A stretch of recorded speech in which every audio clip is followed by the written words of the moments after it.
ಸಖತ್ ಖಾರ ಬಣ್ಣ ಮತ್ತು ರುಚಿ ಆಚಿ ಚಿಲ್ಲಿ ಪೌಡರ್.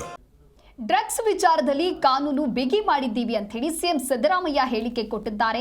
ಯಾರೇ ತಪ್ಪು ಮಾಡಿದ್ರೂ ಕೂಡ ಅದಕ್ಕೆ ಕ್ರಮವನ್ನು ಕೈಗೊಳ್ತೇವೆ. ಮುಂದಿನ ಸೆಷನ್ನಲ್ಲಿ ಹೊಸ ಕಾನೂನು ರಚನೆಯಾಗುತ್ತೆ ಅಂತ ಹೇಳಿ ಬೆಂಗಳೂರಿನಲ್ಲಿ ಸಿಎಂ ಸಿದ್ದರಾಮಯ್ಯ ಈ ರೀತಿಯಾಗಿ ಹೇಳಿಕೆ ಕೊಟ್ಟಿದ್ದಾರೆ.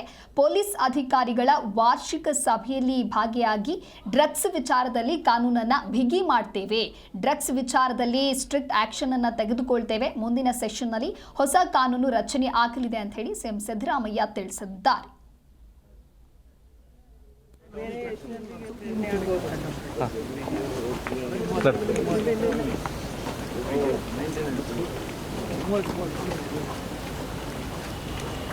ಇತ್ತೀಚಿನ ದಿನಗಳಲ್ಲಿ ಡ್ರಗ್ಸ್ ದಂಧೆಯಲ್ಲಿ ಭಾಗಿಯಾಗಿ ಸಾಕಷ್ಟು ಜನ ಆ ರೀತಿಯಾದಂತಹ ಕೇಸನ್ನು ನಾವು ನೋಡ್ತಾ ಇದ್ವಿ. ಹಾಗಾಗಿ ಇದರಿಂದ ಯುವ ಜನತೆ ಬಲಿಯಾಗ್ತಾ ಇದ್ದಾರೆ. ಯಾಕೆ ಇದನ್ನ ಕ್ವಶನ್ ಮಾಡ್ತಾ ಇಲ್ಲ, ಯಾಕೆ ಇದಕ್ಕೆ ಸರಿಯಾದಂತಹ ಕ್ರಮವನ್ನ ತೆಗೆದುಕೊಳ್ತಾ ಇಲ್ಲ ಅನ್ನುವಂತಹ ಆರೋಪಗಳೆಲ್ಲವೂ ಕೂಡ ಕೇಳಿಬಂದಿತ್ತು. ಇದೇ ಬೆನ್ನಲ್ಲೇ ಪೊಲೀಸ್ ಅಧಿಕಾರಿಗಳ ವಾರ್ಷಿಕ ಸಭೆಯಲ್ಲಿ ಸಿಎಂ ಸಿದ್ದರಾಮಯ್ಯ ಡ್ರಗ್ಸ್ ವಿಚಾರಕ್ಕೆ ಕಾನೂನನ್ನ ಬಿಗಿ ಮಾಡ್ತೀವಿ, ಮುಂದಿನ ಸೆಷನ್ ನಲ್ಲಿ ಹೊಸ ರೀತಿಯಾದಂತಹ ಕಾನೂನನ್ನ ಜಾರಿಗೆ ತರ್ತೀವಿ, ಯಾರೇ ತಪ್ಪು ಮಾಡಿದ್ರೂ ಕೂಡ ಅವರ ವಿರುದ್ಧವಾಗಿ ನಾವು ಕ್ರಮವನ್ನ ತೆಗೆದುಕೊಳ್ತೇವೆ ಅಂತ ಹೇಳಿ ಪೊಲೀಸ್ ಅಧಿಕಾರಿಗಳ ವಾರ್ಷಿಕ ಸಭೆಯಲ್ಲಿ ಸಿಎಂ ಹೇಳಿಕೆ ಕೊಟ್ಟಿದ್ದಾರೆ.